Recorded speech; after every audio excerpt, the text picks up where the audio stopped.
Ang kambal na lang ang pamilya niya. Saan ka ba natanggap at talagang nag-first day ka na? Pag-uusisa ni Mickey habang patuloy siyang minamasahe sa paa. Natigilan siya. Oo nga pala, walang ideya ang kambal na papalitan niya si Clara. Mukhang another argument na naman ito. Alam din kasi ng mga ito ang pinagdaanan ng kaibigan niya. Napabuga siya ng hangin, kumukuha ng lakas ng loob. Hindi dahil naduduwag siya.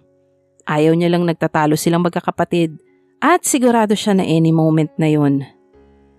Stop it, okay na ako, thank you. Kaya love na love ko kayo eh. Wika niya at binigyan niya ng halik sa pisngi ang mga ito. Umayos ng upo ang kambal sa tabi niya. Talk, basag ni Mickey sa namamagitang katahimikan. I know you have something to tell. We're listening. Muli siyang napabuga ng hangin bago nagsalita. Pinalitan ko si Clara bilang secretary. Pag-umpisa niya. What? Sabay pang bulalas ng kambal. Napapikit na lang siya at kinagat ang ibabang labi. Sinasabi ko na nga ba? Bakit hindi mo pinalma sa amin kaninang umaga? Bakas ang pagkadismaya sa boses ni Mickey. Nanahimik naman si Miko.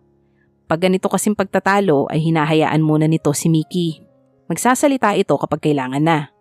Kambal ang mga ito, pero may paniniwala na mas matanda ang unang lumabas at si Mickey yun. Hindi man ito tinatawag na kuya ni Miko, ay malaki naman ang respeto nito rito, maging sa kanya. Nawala sa isip ko, saka hindi pa rin naman ako sigurado na matatanggap ako. Tugon niya. Kaya pala after interview, first day agad. Ganyan ba kasama ang boss ni Ate Clara? Ang pinagtataka ko pa, alam mo naman yun, di ba? Pero sumigi ka pa din. Patuloy na sermon ni Mickey. Wala lang akong choice. I need a job at malaki ang offer. Sayang naman kung sa iba pa mapunta. Saka wala ba kayong tiwala sa akin? I can handle this, okay? May tiwala kami sa'yo. Pero dyan sa magiging boss mo, wala. Hindi na napigilang isingit ni Miko. Napataas naman ang isang kilay niya. Kung sa bagay, hindi niya masisisi ang mga ito. Tingnan mo nga, pinag-first day ka kaagad. Patuloy na reklamo ni Mickey. Isa na lang naiisip niya para matapos na ang usapan. I'm really so tired. I want to rest. Pwede bang to be continued na lang bukas? Nagpapi-ice pa siya habang nagpapalipat-lipat ng tingin sa mga ito. Bigla namang lumambot ang tingin ng kambal sa kanya. Matulog ka na. To be continued tomorrow. Napangiwi siya sa tinuran ni Mickey. Akala pa man din niya tapos na. Hindi pa pala. Mabilis niyang hinalikan muli sa pisngi ang kambal. Kukunin na niya ang kanyang bag sa table nang maalala ang uniform. Nakangiti siyang bumaling sa kambal. Please wash my uniform for tomorrow. Kahit yung pants with blouse lang. Mas prefer ko kasi suotin yun. Thank you! Nakangiti niyang wika. Sabay ko maripas ng takbo paakyat sa kwarto bago pa man sumagot ang kambal. Napabalikwas ang bangon si AJ dahil sa muling pagdalaw ng isang panaginip. Hinihingal siya habang pilit na inaalala ang panaginip. Ang tagal na rin simula nang dalawin siya ng panaginip na yon. Bakit tila mag-uumpisa na naman itong guluhin ang kanyang pagtulog? Sa kanyang panaginip ay may isang batang babaeng umiiyak sa tabi ng isang ilog. Yun lang ang malinaw sa kanya, kahit ang mukha nito ay hindi niya maaninag. Rinig na rinig niya lang ang paghagulgol nito. Napasabunot siya sa kanyang buhok. Damn it! Sino ka ba talaga? Anong kinalaman mo sa nakaraan ko? Bakit wala akong maalala? Nang wala siyang makuhang sagot sa mga katanungan ay muli niyang ipinikit ang mga mata. Pero agad ding iminulat. Lumitaw kasi ang nakangiting mukha ng kanyang bagong secretary. Hindi niya napigilang mapamura. Mabilis siyang tumayo at kinuha ang isang baso at alak na nakalagay sa may bedside table ng kama. Lagi itong nakalagay ron dahil nga sa tuwing napapanaginipan niya yon ay hindi na siya dalawin ng antok kaya idinadaan niya sa alak. Pero ngayon, hindi na lang ang panaginip ang gumugulo sa kanya, kundi pati na rin ang bagong sekretary. It can't be and will never be. Anya bago nilagok ang mismong bote ng alak na hindi niya ginamit ang baso. Nang makalahati niya ito ay naramdaman niya na din ang pagpikit ng mga mata hanggang sa tuluyan na siyang hilahin ng antok. Tahimik na nag-aalmusal si Adriana kasama ang kambal. Tanging tunog lamang ng kubyertos ang maririnig. Hindi siya sanay sa pananahimik ng kambal at alam niyang may kinalaman pa rin ang naging desisyon niya. "Who washed my uniform?" Pagbasag niya sa katahimikang namamayani. Nakita niya kanina na nakasabit ang uniform sa may handle ng aparador niya. Clean and already ironed. Hindi talaga siya matitiis ng mga ito. Wala siyang nakuhang sagot, kaya iniangat niya ang tingin sa mga ito. Parehong nakayuko at patuloy na kumakain na parang hindi man siya narinig na nagtanong. Isinubo niya ang huling piraso ng hotdog at inilapag ang kubyertos na nagsanhi ng ingay. Humigop muna siya ng kape bago muli nagsalita. "Nagtatanong ako." Pinaseryoso niya ang boses at ekspresyon ng muka upang ipabatid na hindi siya nagbibiro. Sabay na nag-angat ng tingin ng kambal at nagtinginan bago bumaling sa kanya. "I did the washing and Miko ironed it," sagot ni Mickey. Tumayo na siya. She needs to go. Ayaw niyang maabutan ng traffic at malate. "Salamat.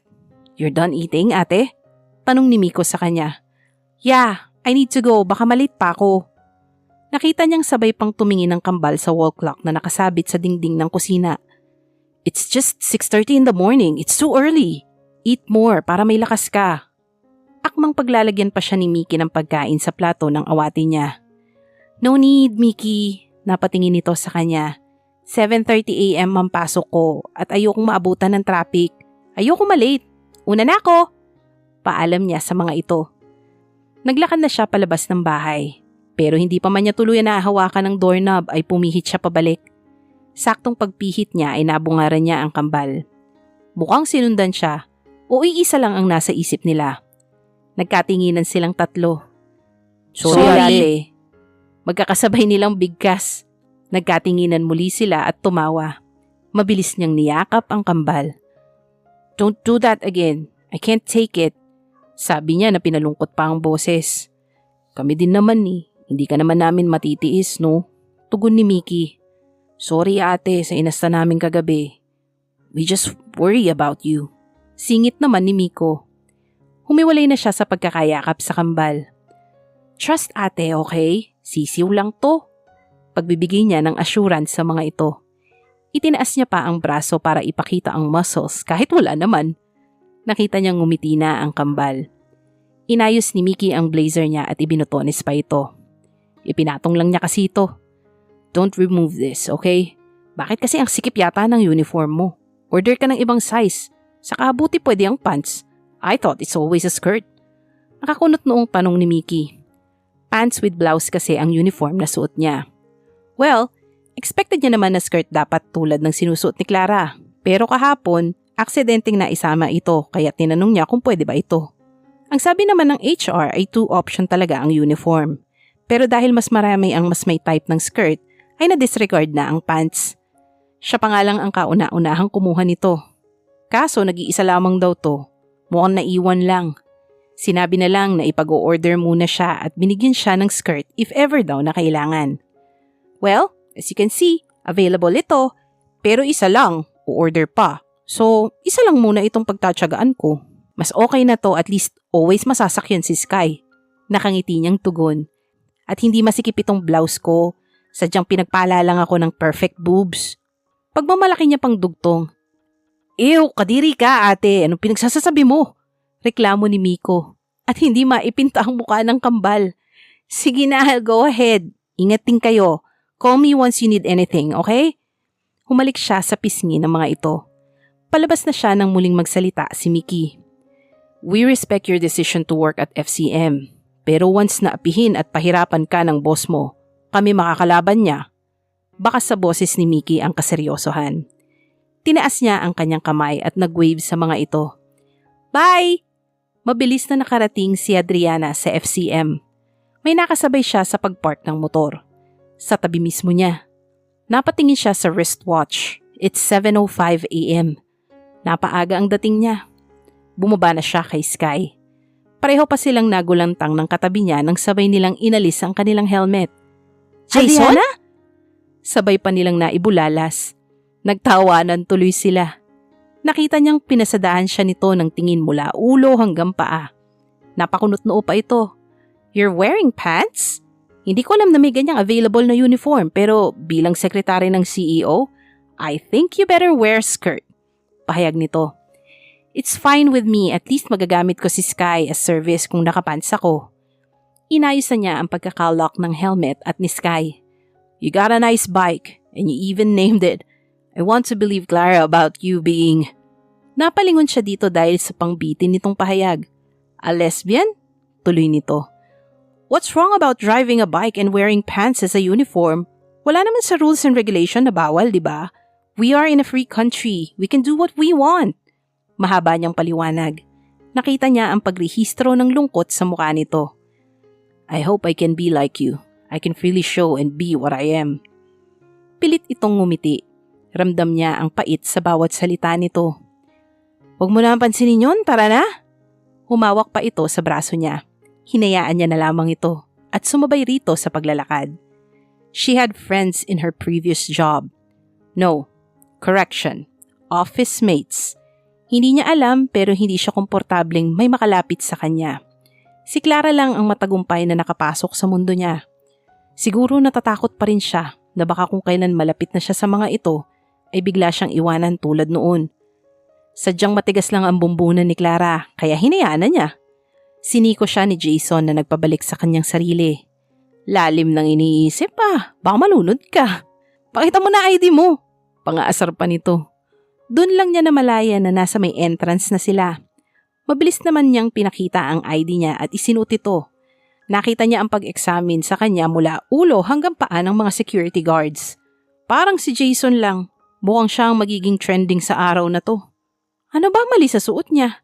Uniform naman to Hinila na siya ni Jason. Manong una na kami bago niyo pa siya maubos sa tingin niyo. Rinig niyang wika ni Jason sa mga ito. Expect more to come, Adriana. Tulad nga ng sinabi ko, hindi uso yung ayos mo, lalo na ikaw pa man din ang sekretarya ng CEO. Pagbabanta nito, nagkibit balikat lamang siya. Good morning! Ay, malandi! Sabay pa nilang sigaw. Dahil sa taong nanggulat sa kanila mula sa likuran at ngayon nakaakbay na sa kanila at napapagitnaan. Tiningnan niya ito at ang loko, ang lawak pa ng pagkakangisi. Asa ng pu? Sino malandi? Ngising aso pa nitong tanong habang inaktong may hinahanap.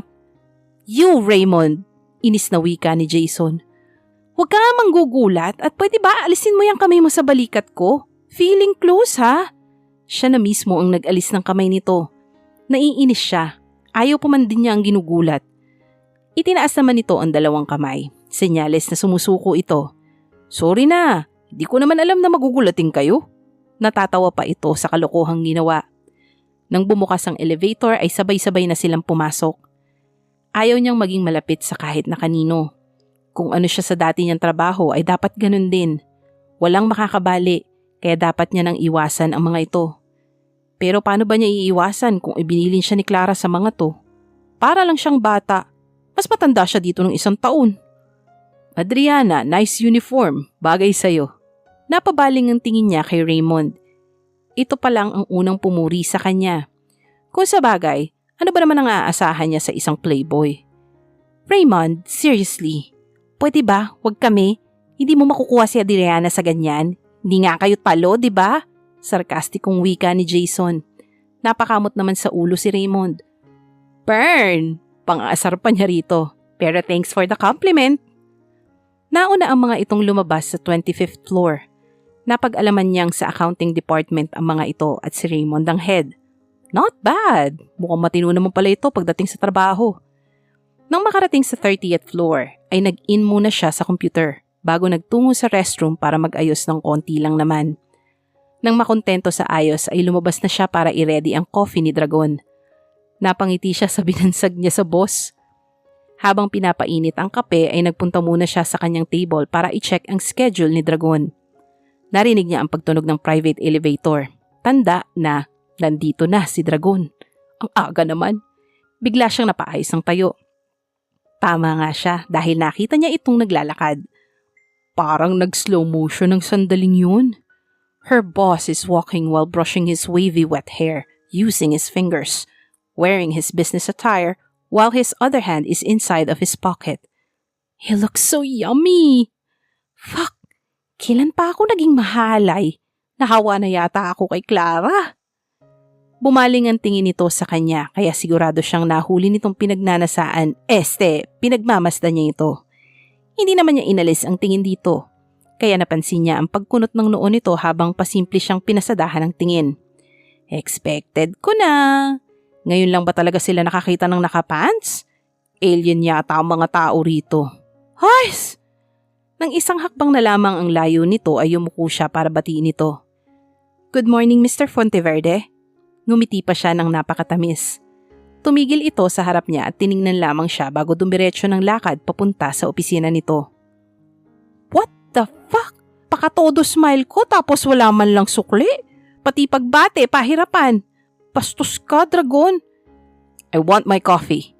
Napapitlag siya nang marinig ang boses nito. Pagkalingon niya ang pagsara ng pinto ng opisina nito ang bumati sa kanya. Ayoko masira ang araw ko. Usal niya sa sarili. Nagtungo na siya sa pantry para ihanda ang kape nito. Lagyan ko kaya ng lason to. Pero wag na, sayang ang ganda ko kung magiging kriminal lang ako. Pagpasok ni AJ sa opisina ay napangiti siya. His secretary is interesting. Seeing her wearing that uniform gives him many questions in mind. Pero aminin mo, she still looks hot. Napailing na lang siya sa pumasok sa isip niya. Hindi niya rin alam bakit ang aga niyang pumasok. It's just 7:30 a.m. Excited kang makita kasi siya. Usal ng isang bahagi ng utak niya. Hindi niya pinansin ang binubulong ng isip niya. Diretso siyang umupo sa swivel chair at sumandal dito. Hindi niya naiwasang alalahanin kung paano niya ito nahuling nakatitig sa kanya. But still, he is avoiding eye contact with her. Narinig niya ang pagkatok sa pintuan. Come in. Ipinikit niya ang mga mata. Narinig niyang bumukas ang pintuan. Naramdaman niya ang paglapit na kung hindi siya nagkakamali ay ang sekretarya. Mr. Fonteverde, your coffee is here. Do you want anything like bread, pancake, or anything? Napabulat siya ng mga mata at diretsyong tumingin dito. Hindi naman ito umiwas ng tingin. Shit! Mahina niyang mura at umayos ng upo. Why is his heart reacting like this? Just by seeing her eyes. Gusto niya makipagtitigan dito pero natatakot siya sa pwedeng makita nito. If I want anything, I will tell you. Now leave! Sigaw niya rito. Nakita niyang natigilan nito at gumalaw ang panga. That's it. Get angry and don't be kind. About your schedule, I said out! I will call you if I want to know about it. Now out! Muli niyang sigaw rito. Umirap ito sa kanya bago ito lumabas. Nakatingin pa rin siya sa pintuang nakasara. This is my way to secure myself. Hindi niya gusto ang epekto nito sa pagkatao niya. Mukhang ilalabas niya muli ang pagkabis niya na matagal na din na nananahimik. Napatingin siya sa kape na dinala nito. Kinuha niya ito at sumimsim.